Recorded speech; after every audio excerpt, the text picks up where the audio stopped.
पता नहीं क्यों संभल की जामा मस्जिद के ऊपर क्यों इतनी नजरें लोगों की लगी हुई है, जबकि हिंदुस्तान के पार्लियामेंट ने यह कह दिया कि 1991 के बाद में कोई भी सर्वे नहीं होगा, कुछ नहीं होगा। उसके बाद भी भारतीय जनता पार्टी राजनीतिक फायदा उठाने के लिए ये काम करती रही। ये नतीजे सामने ना आए, ये बातें सामने ना आए, इसलिए ये झगड़ा कराया गया संभल के अंदर, जानबूझकर कराया गया भाजपा की सरकार ने। आप इस प्रदेश के मुखिया हैं, आपका फर्ज बन जाता है कि आप अपने प्रदेश के अंदर अमन शांति बनाए रखें, यहाँ कोई हिंदू मुस्लिम बात न हो, यह आपका फर्ज बनता है। आप मुख्यमंत्री ही नहीं, आप किसी पीठ के पीठेश्वर भी हैं। किसी भी जाति, किसी भी समुदाय, किसी भी धर्म के अंदर आपस में लड़ाने की बात कभी नहीं की गई। हमसे इतने अगर वो है, हमसे अगर इतनी परेशानी है, तो मुसलमानों को वोट का हक छीन लीजिए, आप मत दीजिए। पता नहीं क्यों संभल की जामा मस्जिद के ऊपर क्यों इतनी नजरें लोगों की लगी हुई है, जबकि हिंदुस्तान के पार्लियामेंट ने यह कह दिया कि 1991 के बाद में कोई भी सर्वे नहीं होगा, कुछ नहीं होगा।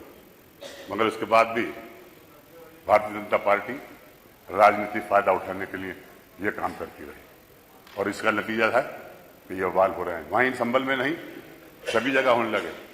संभल का मुख्यालय बनाना था, मुझे माननीय मुख्यमंत्री जी ने अपने कार्यालय में बुलाया था, मुझसे पूछा था उन्होंने कि संभल का मुख्यालय कहां बने, तो मैंने आपसे कहा था कि ये संभल के अंदर रखिए। आज भी संभल से वो 25-33 किलोमीटर दूर है। संभल में होता तो ये बातें नहीं होती, प्रशासन वहां होता, पूरा होता, हमला होता और ये बात हो जाती। और अब भी वक्त मुख्यमंत्री जी अगर अपने पर पुनः विचार कर लें तो। मान्यवर, एक झगड़ा होता है संभल में, एक बार फिर होता है। उस झगड़े के अंदर भी 9 लोग 10 लोग मारे जाते हैं। उस 9-10 लोग में 2-3 मुसलमान, बाकी गैर मुस्लिम लोग थे। इतना भीड़ हो गया और लोगों ने प्रचार करना शुरू कर दिया कि ये क्या है। एक माननीय मुख्यमंत्री जी, आपके एक मंत्री ने ये बयान दे दिया कि संभल के अंदर तुरक और खासाबों की लड़ाई। आपका नारा ना बंटने देंगे ना कटने देने का है। हमें क्यों बांट रहे? हम बटेंगे नहीं। संभल की जनता सब एक है और नेक है, हम बटेंगे नहीं। हमारे ऊपर बहुत अत्याचार हो रहा है, इस अत्याचार को आपको देखना होगा। मान्यवर,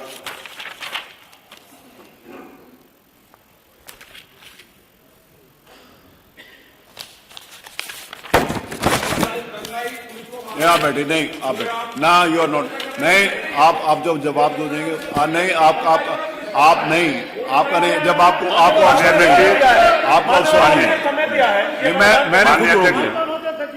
माननीय अध्यक्ष जी, उसका जवाब संभल के अंदर नहीं, जब ये झगड़ा हुआ, ये बात हुई, नहीं वो जवाब तो समय पे आएगा, आप शांत रहे। इन लोगों ने झगड़ा कराया, भाजपा के लोगों ने। यह घटना घटी, 5 लोग मर गए। समाजवादी पार्टी के राष्ट्रीय अध्यक्ष आदरणीय अखिलेश यादव जी ने एक कमेटी का गठन किया, जिसमें हमारी विधानसभा के नेता प्रतिपक्ष की उसको हेड बनाया गया। जाने नहीं दिया गया, मना कर दिया गया, यहां उनको हाउस अरेस्ट कर लिया गया, वहां नहीं जाने दिया गया। किस बात को छुपा रहे थे? किस बात को छुपाया जा रहा था जो इनसे नहीं जाने दिया गया? ये जाते कुछ ना कुछ अमन की बात करते। इनका स्वभाव तो आप खूब जानते हैं किस तरह का है। और अगर इनको मना कर दिया, सबको मना कर दिया। माननीय मुख्यमंत्री जी, आप तो खुद ही किसी अपने प्रतिनिधिमंडल को भेज देते, मालूम तो कर लेते वहां हुआ क्या है, किसने किया है, कैसे किया है, किसने गोली चलाई, क्यों मारे गए लोग। इस तरफ को न देखकर ये हुआ। मैं आज फिर आपसे ये कहता हूं, आज भी आप ऐलान करिए इस विधानसभा के अंदर, और यहाँ की कमेटी बनाइए, विधानसभा के सदस्यों की 10 कमेटी के बनाइए, 7 अपने तरफ के रखिए, 3 हमारे रखिए, दूध का दूध, पानी का पानी हो जाएगा। अध्यक्ष जी, ये ज्यादती ना कराइए, बहुत ज्यादती हो रही है, खासतौर से हम लोगों को निशाना बनाया जा रहा है। हर ऐसे नारे लगाए जाते हैं जिससे हमें उत्तेजित करना मौका देते हैं, मगर हम उत्तेजित नहीं होंगे। हम इस देश के, इस प्रदेश के विकास के लिए काम करते रहेंगे। हमारा ये कर्तव्य रहा है इस देश को के अंदर कोई भी ऐसी गड़बड़ी हो तो हम आगे बढ़कर साथ दें, और हमें शक की नजर से देखा जाता है। हम पे शक की नजर से क्यों देखते हैं? आप राजनीति करिए तो ऐसी करिए कि विकास के कार्य कराइए हैं, प्रदेश को आगे बढ़ाने का काम करिए। हिंदू मुस्लिम करने से कोई वो नहीं है। आज भी आप सर्वे का संबल में कराएंगे, कोई भी हिंदू और मुसलमान ये नहीं कह सकता कि झगड़ा हिंदू मुसलमान का, ये कोई नहीं था। ये तो प्रशासन की वजह से हुआ। अगर प्रशासन को ये फीडबैक नहीं मिलता कि तुम उस पर गोली चला दो, तुम ऐसा कर दो, सर्वे कराओ, अगर ये तो हम उच्चतम न्यायालय का धन्यवाद देंगे जिन्होंने ये ऐसा आदेश कर दिया कि जिससे आपका भी कोई सर्वे नहीं होगा। मान्यवर, संबल की घटना बहुत गंभीर है और इसको आप गुस्से में न लेकर समझदारी से काम लेकर करिए। ये प्रदेश आपका है, आपने ये कहा कि मेरे प्रदेश में आज तक दंगा नहीं हुआ, तो इसकी जांच तो कराइए आप, इसके पीछे है कौन। आप डायरेक्ट अगर अपनी मालूमात के जरिए से जो आपको वहां के प्रशासन दे रहा है उसके आधार के ऊपर आप ये कह लें कि मुसलमानों ने किया है।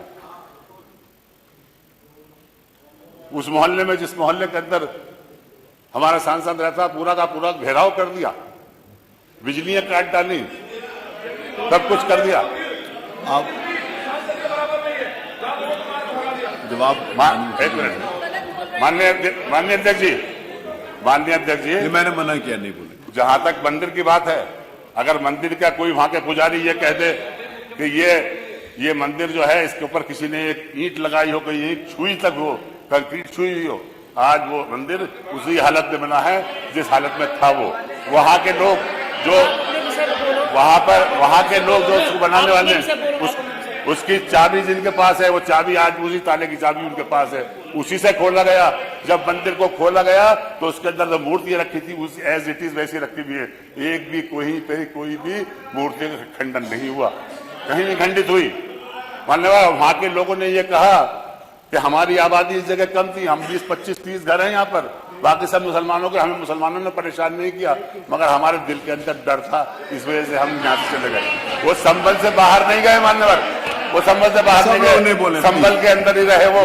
और मंदिर के अंदर जाकर के बाद में उन्होंने डीएम को भी यही स्टेटमेंट दिया और प्रेस को भी यही स्टेटमेंट दिया कि हमें किसी ने भगाया नहीं है, हमें किसी ने क्या, जिस हालत में मंदिर आज था उसी हालत में आज खड़ा है। मान्यवर, उसके अंदर चढ़ावा आया, सिक्के मिले उसके अंदर, उतने पुराने सिक्के भी मिले, और उसको ये बताया जा रहा है किस तरह से आपको भ्रमित किया जा रहा है। मान्यवर मुख्यमंत्री जी, आप भ्रमित ना हो, वास्तविकता देखिए, मंदिर आज भी उसी हालत में है जिस हालत में वो था। 2006 तक उसके अंदर पूजा हुई है। वहां के लोग खुद कहते हैं, जो पूजा करने वाले हैं वो कह रहे हैं 2006 तक हमने पूजा की है उसमें, यहाँ किसी ने हमें भगाया नहीं है, किसी ने कुछ नहीं किया, अपनी मर्जी से गए, हमने अपने मकान बेच दिए, यहाँ के घबराहट रहती थी दिल के अंदर, इस वजह से भेज दिए, कोई किसी ने हमें सताया नहीं। और इसको पूरा का पूरा राजनीतिक रूप दिया जा रहा है। मैं समझता हूं, देखिए, मैं जीत कर आता हूं, मेरा 7वां टाइम है, मुझे हिंदू मुसलमान सपोर्ट देता है, मैं एकता का प्रचार करता हूं, मैं एक रखता हूं, और एकता का नतीजा है कि 1991 से मैं आ रहा हूं और आज तक संबल में कोई झगड़ा नहीं। इस परंपरा को बनाए रखे मुख्यमंत्री जी, इसको बिगाड़े ना। आप अपनी सियासत के चक्कर में मुसलमानों को दूर कर रहे हैं। राजनीति के अंदर सबका हिस्सा होता है। आप चाहते हैं कि हम कुदरती को छीन लें, जहां 65% मुसलमानों की आबादी, वहां बीजेपी का जीत जाए, जहां के डीएम, जहां के डीएसओ, जहां का कमिश्नर, जहां का डीआईजी, अरे भाई शांत हो जाए, सबके सब लगकर मुसलमानों को वोट डालने नहीं दिया, मतलब छीन ली उनसे वोट की ताकत। उनके चेयरमैन जो वहां के थे, प्रधान जो थे, उनके घरों पर पुलिस लगा दी गई। इस तरह के आए, ये नतीजे सामने ना आए, ये बातें सामने ना आए, इसलिए ये झगड़ा कराया गया संबल के अंदर, जानबूझकर कराया गया भाजपा की सरकार ने। मैं कहता हूं माननीय अध्यक्ष जी, मैं तो ये चाहूंगा माननीय, आप इस सदन के अध्यक्ष हैं, आप अपने साथ एक कमेटी लेके चलिए, आप लेके चलिए और देखिए जाकर संबल में किसने क्या शुरू किया। आपकी बात आ गई। एफआईआर जो मरने वालों की जो एफआईआर हुई है वो भी बड़ी जबरदस्ती हुई है, उसके बदले पब्लिक नहीं मारा। अब बताइए कि हमारी मस्जिद हमारे खिलाफ कार्रवाई, हमारे ही मर रहे हैं, हमारी मस्जिद हम ही मर रहे हैं, हमारे खिलाफ है, हमारे घरों के अंदर तोड़फोड़ हो रही है। ये तो ये चाह रहे हैं 2700 लोगों को नामजद किया गया, 2700 लोगों के खिलाफ FIR, एकदम बुरा हाल।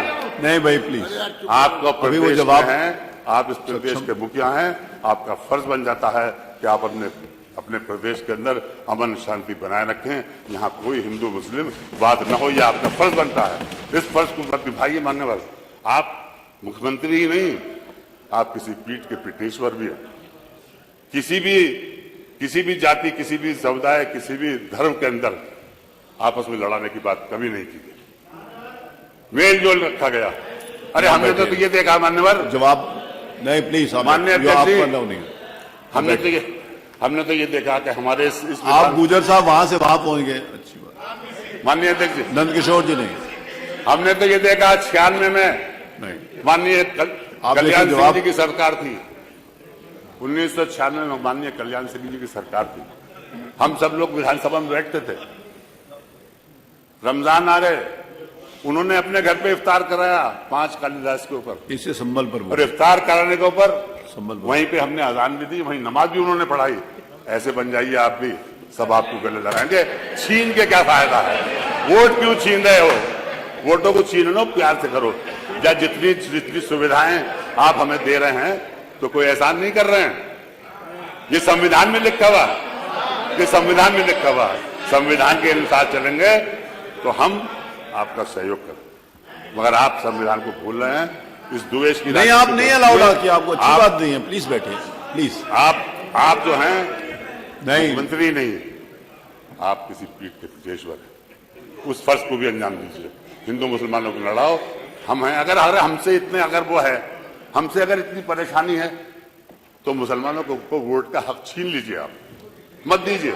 मगर ये भी नहीं कर सकते आप ये भी नहीं कर सकते। क्यों? फिर लड़ेंगे कैसे, फिर वोट कैसे लेंगे हिंदू मुस्लिम बगैर किए? इसलिए आप ये काम करें। चलिए माननीय अध्यक्ष जी, ये बड़ा गंभीर प्रश्न है और मैं चाहूंगा कि इस अविलंबनीय लोकहित महत्व के गंभीर विषय पर सदन का ध्यान आकृष्ट करते हुए आज का प्रोपेशन की कार्रवाई कार्यसूची में मिलकर चर्चा करा जाएगी। न्यूज नेशन अब व्हाट्सएप पर खबरों के ताजा अपडेट के लिए न्यूज नेशन के इस QR कोड को स्कैन करें।